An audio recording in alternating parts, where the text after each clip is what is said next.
Yeah. tell the listeners now, like as of today, let's just give them a 3-minute overview of the app and exactly how it works. 3 to 5 minutes. Just give them an Yeah, overview. absolutely. So, as I mentioned earlier, I feel like almost every app on the App Store does the same thing. You press a button, it tracks how far you go. It's got stats you can show to Facebook. What we wanted to do instead was give people the option to really make their everyday run more exciting. And what we did is, instead of opening up that Strava Map My Run, when you open up Charge, you say, hey, there's 20 different live runs happening today. When I say the word live, I really want to hit that like super hard in the fact that we have a real person wearing headphones with a nice microphone, and they're your DJ during that run. So if you decide there's one starting in 2 minutes, I want to go run the 3 p.m. Central run, I'm going to be running with Coach Michelle, who's based in California. She's going to be giving me a 30-minute moderate tempo run. She's picked out the exact music that's going to fit perfectly with this type of run. Can you talk through your mic and go, hey, I don't like that song? So we tried a bunch of different things, and we learned that in the white and black version that having everyone on a microphone was awful. You just heard probably people panting constantly. Never did quite what we wanted it to do. That's funny. So we did multiple iterations, and the 1.0 was one-way audio only, where the instructor would talk to you. They'd give you this coaching advice. We have a really cool level progression system that I'll talk about in a minute. Immediately, the number one thing we learned from launching a 1.0 is people want to be able to communicate in this. And so what we did was we go, hey, we're going to build in a chat for before and after running. And it's just a large group chat message. Well, I thought it would just be used before and after. I could not be more wrong on this. We've had almost 200,000 chat messages sent through this platform before, during, and after the runs. Well, how are they? What are they running?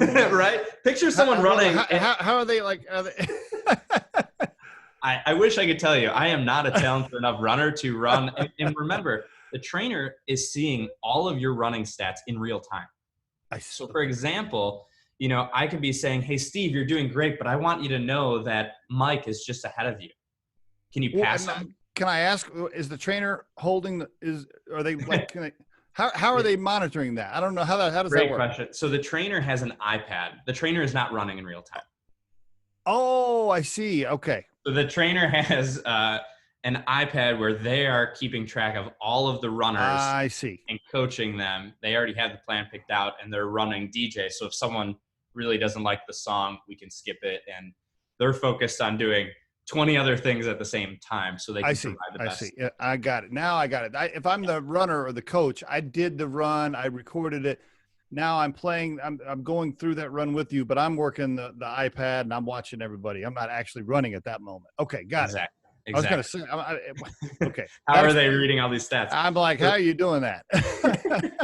Yeah. All right. So they're getting all of these phenomenal stats, and the iPhone is a phenomenal piece of equipment, and it has more sensors in it and really all cell phones now, that you could possibly imagine. So if you're running outside, I am using your GPS to stream your distance in real time. So how far you've ran, your current pace, your average pace. So you don't need to go buy a $3,000 treadmill to get a Peloton-like experience, if you will. You can just go run outside.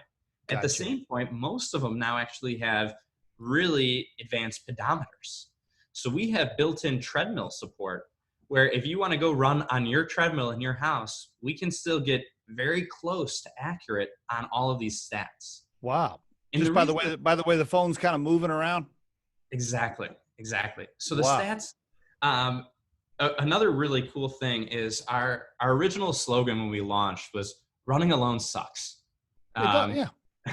A lot of people enjoy running, but they want to go run those 5Ks, 10Ks, or a marathon, right? But training for a marathon requires over 80 runs, most of the time by yourself, before you're ready for race day. Yeah, for sure. Yeah. So we wanted to integrate the social component. And the key part that really makes us interesting and different compared to everything out there, including, apps like, Nike or all of these, is your phone doesn't just show your live stats. When you're in the middle of a run, you're on a leaderboard of everyone else who's running at that exact same time. So, And you can see your phone is updating every second. Yeah. See. You know what place you're in. I know exactly. I'm in third place right now, and second is only 0.01 miles ahead of me. So I have that motivation of, I can picture, and the trainers do a really great job of this. I want you to look ahead. If you're running a suburb, 3 houses ahead of you is first place, and you're in fourth. You only need to make that up, So the trainer's like in your ear, like, Johnny, come on, Johnny, you're almost there. Exactly. Can Mary, who is ahead of Johnny, can Mary hear the trainer telling Johnny to try to catch her? Yes. Ooh. And that's what makes it fun. So our go-to pitch is, hey, if Mike's ahead of you, Steve, you have 5 minutes to try and pass him. Mike, your only job in these 5 minutes is to not let Steve pass you up. But Mary and Johnny can't talk. Mary can't say, Johnny, I'm going to leave you behind. She can't. There's no. So they can via the chat. The chat is a group chat, and this is where we'll have. So there's a couple instances where that's an exact time that I'm going to find a way to pull my phone out, and while I'm running an 8-minute pace, I'm amazed to see some of these chat messages and knowing that they're running it. But one of the other things we do for training is one of the best ways to get faster and more efficient as a runner is to do interval training.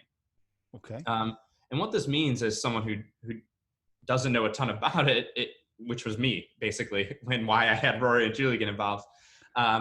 We basically give a level progression system. So what I'll do is I'll say, hey, Steve, I want you to run for 1 minute at our level 1 pace. What that means is not a certain minutes per mile. It's if a 10 is as fast as you can run, I want you to run at 30 to 40% of your max effort.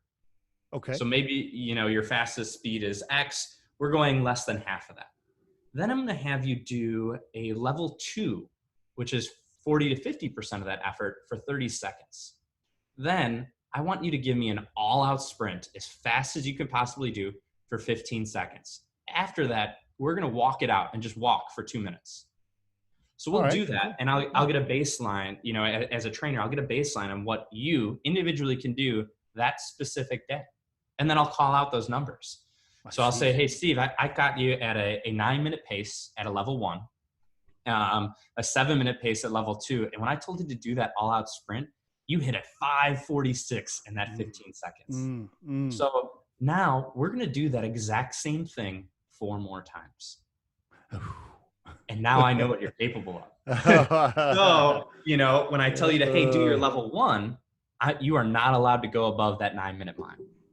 When I tell you to do that level 2, you have to stay as close to 7 as possible. And when that level 3, when you hit a 5:50, I want you to just beat it by a few seconds. Can you do a 5:30 or a 5:40? I love it. I think that's great. All right.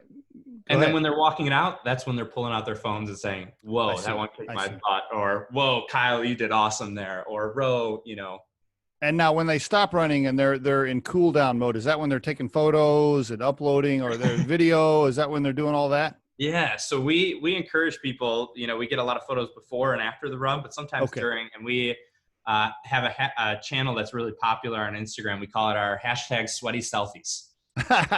So after you're done doing a run, a lot of times we post these pictures fly through the chat. And then we make collages and montage out of all these different sweaty selfies that people That's pretty cool.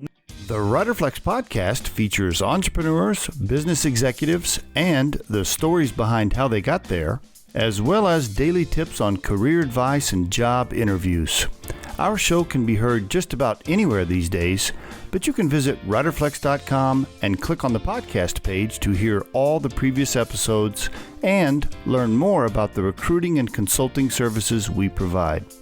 Contact us at the email address info@riderflex.com or 888-964-5876.